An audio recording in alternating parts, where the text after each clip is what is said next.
Bless up, God family. It is day 35 of our Ma'at detox, and yo, it's been beautiful. So we're gonna do laws 34 and 35 tonight, and these two laws are definitely powerful, as all of them are, and have stirred up some very interesting discussions. Shout out to everybody who's been joining me in the daytimes and the risings to just tap in and also have these great discussions, do yoga. And shout out to everybody who's been checking out these videos. If you haven't seen all of the recaps so far, make sure you go back and check those out. So not only can you be in tune with the laws, but also feel free to converse. Let's engage, let's have conversation, get up in them comments and tell me, how you see these laws, how they may apply to you personally, if there's anything that you would like to share or anything that's come up. It's been a beautiful time, and I want to say, like, the number one way you need to fast is if you've never done it before. There's just so many beautiful things that come through. The divine has so many messages. Spirit is just so infinite, and so when we allow ourselves to consume less, we start to really feed on the divine a lot more.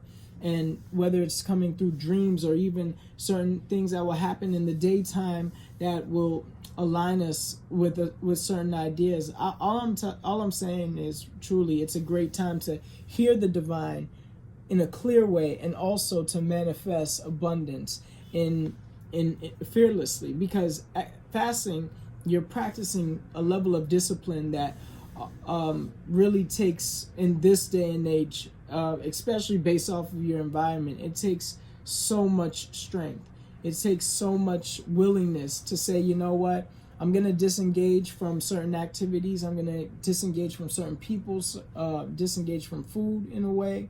And what, everybody's fasting journey may be a little bit different, of course, just based off of the things that Spirit has for you. But for me, I'm feeling great internally and externally. Like, I'm feeling so clean. It's almost like you clean a new car and you're driving it around carefully because you don't want to dirty it up. And so, this has been just an amazing time. I encourage everybody to fast, especially if you're going through any mental problems, even physical issues that may be coming up, whether it's a skin infection or whether it's, some irritable bowels. It's just such a remedy. And rather than relying on all of these medications, rather than thinking about what I have to take, how about thinking about what you have to release?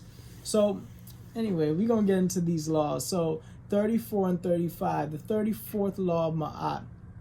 The 34th law of Ma'at is, I will not do harm or evil, or I have not done harm or evil. And I just want to say, we say I will not in the beginning of the day as an affirmation that we won't do something, and then we say I have not at the end of the day to affirm that we have not done said thing. And it's a nice checklist. So use Ma'at as a great guide. It's such a great healer in so many different ways. These 42 laws, not only mentally and emotionally, but also in dealing with certain things that you may be going through, or you may be actually inflicting and you might not realize it. And it's a great way to take accountability. So even when we talk about I have not done harm or evil, there's a related idea where it's like I have not made mischief. So not being deceptive, and also not being somebody who is going to break away from the principles of Ma'at. Once again, the principles: truth, order, justice, balance, harmony, propriety, reciprocity. These principles are really what's upholding this planet in a way. And not to say that this world, right, in the way that the systems operate are in complete balance or in complete order, but it is to say that nature is.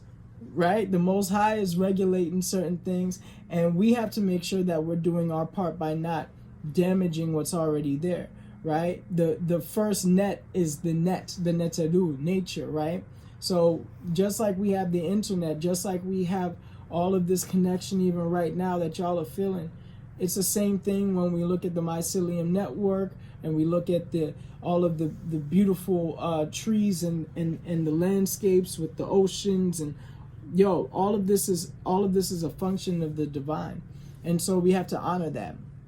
And in honoring that, we have to make sure that even within our own relationships and within ourselves, like even asking yourself, yo, what is the harm or evil I may be inflicting on me?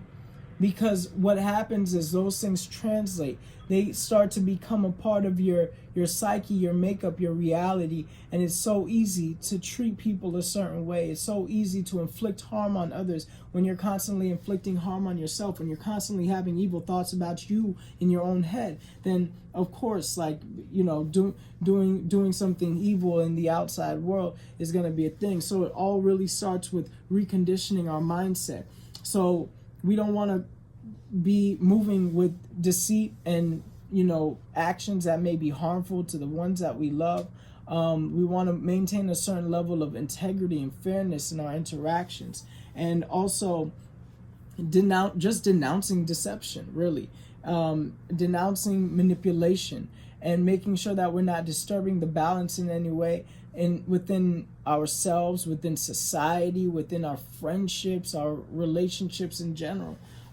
So this encourages honesty, sincerity, love, ethical behaviors, especially in our personal lives, but also in our professional lives. And it calls for avoiding certain things like gossip and manipulative actions that could harm people. It's also a reminder to be mindful of how our words and our actions may affect the world around us, because it definitely does. You know, your words of power. In the beginning was the word, right? And we called words of power, once again, I believe I said it in another video, but these are hekas, you know, and when we talk about heka or hekau, as some people may call them as well, these words of power, it's almost like we're affirming constantly whatever we're saying, and it's all connected to our thought, right? It's all connected to Tehuti.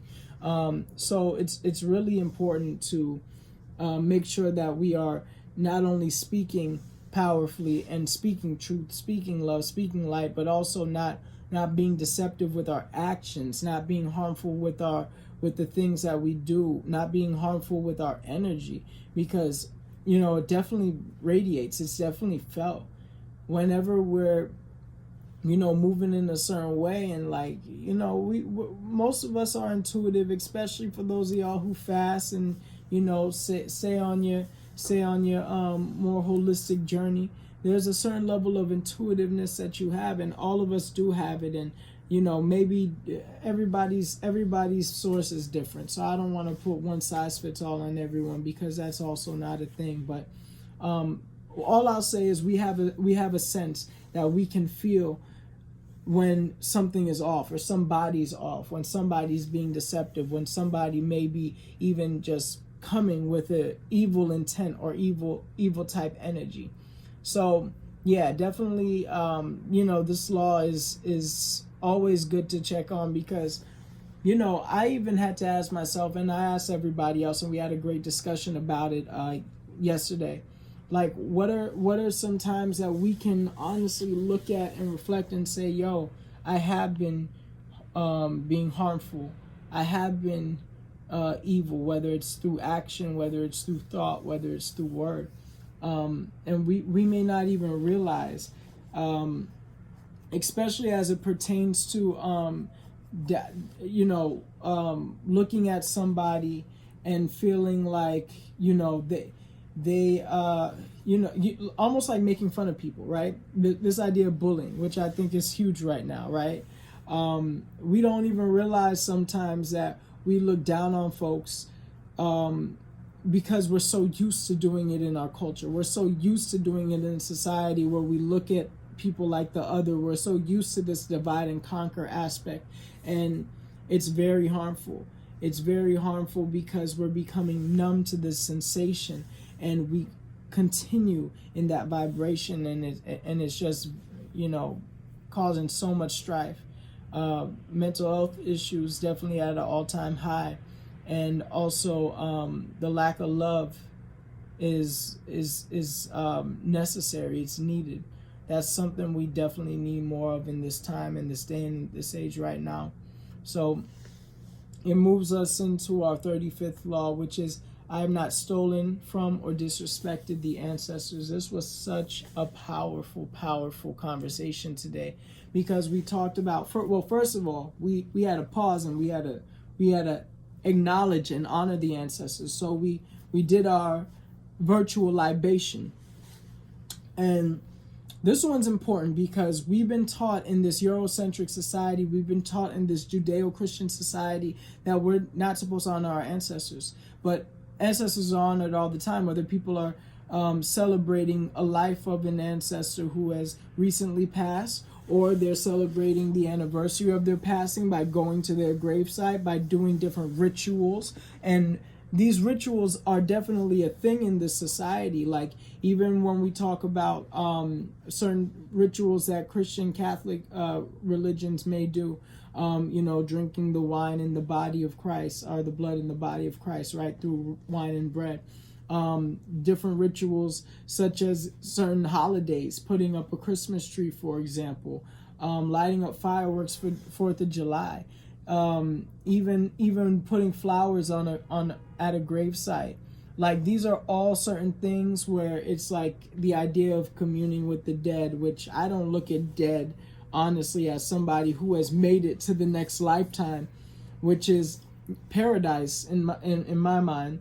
And this is paradise too. It's just a different form of paradise. We are in a certain paradigm in this paradise. But death to me is when you're stopping yourself from truly experiencing and fulfilling all of the beautiful things around you. But the afterlife, that's more life in more abundance. And not saying that I know it all.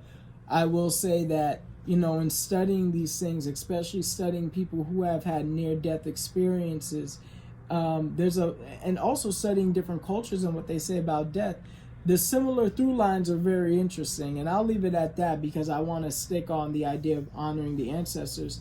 But the ancient practices and wisdom of our ancestors should be respected.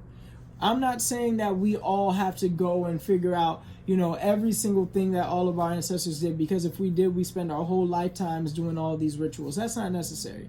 Honestly, where you flowing is where you flowing. Not everybody needs to get a shrine or an altar. Not everybody gotta, go feel like they gotta be obligated to carry around a pendant with a family member on them.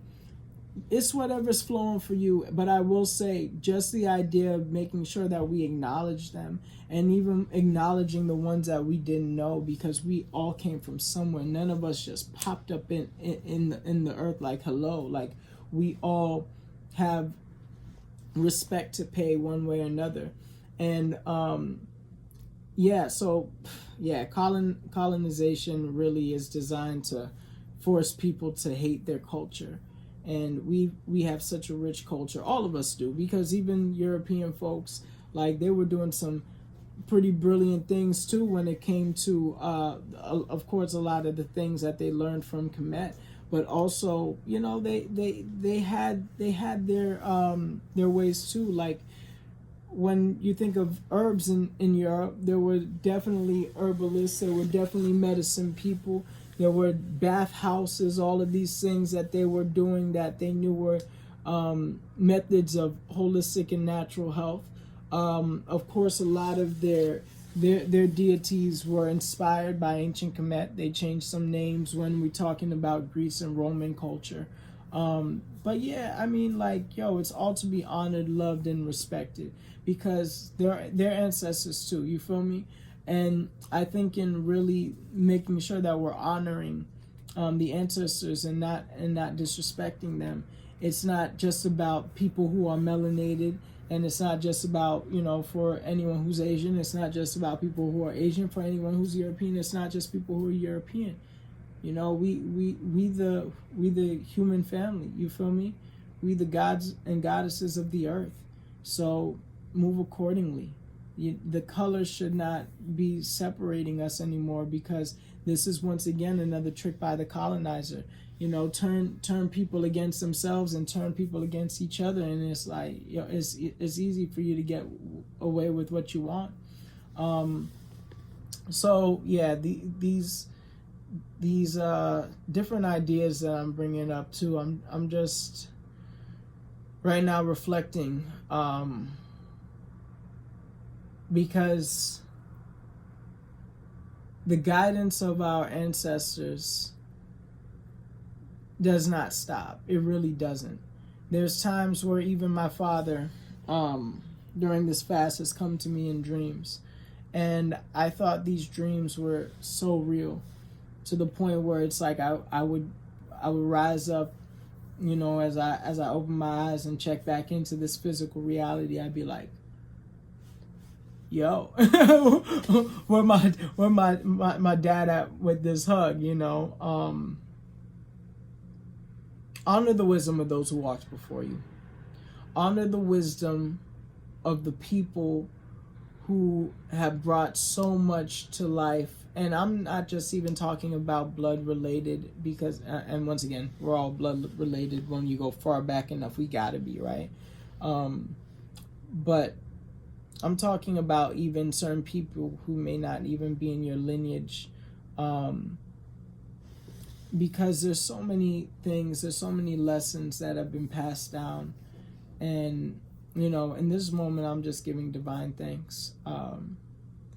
It's important for us to honor and preserve culture, even if we're not necessarily practicing everything. We don't want to rob from the ancestors by appropriating. And, you know, there's been times where, you know, I even called it out today on myself, where it's almost like ego wants to take credit for certain things, when really it's like, nah, that's the divine, and the divine gave it to the ancestors first, and we just walking with the baton that we were that was handed to us. You feel me? So learn from history, because the more I learned, even today it was so interesting, because I started really looking at Kush, the Kushite Empire, and their relationship with Kemet.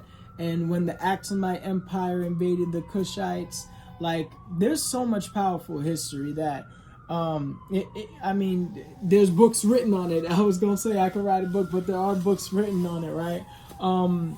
Yeah, the ancestors are guiding forces. And even if it's not, like, necessarily sitting there and, like, praying to them, we could just look at a history book.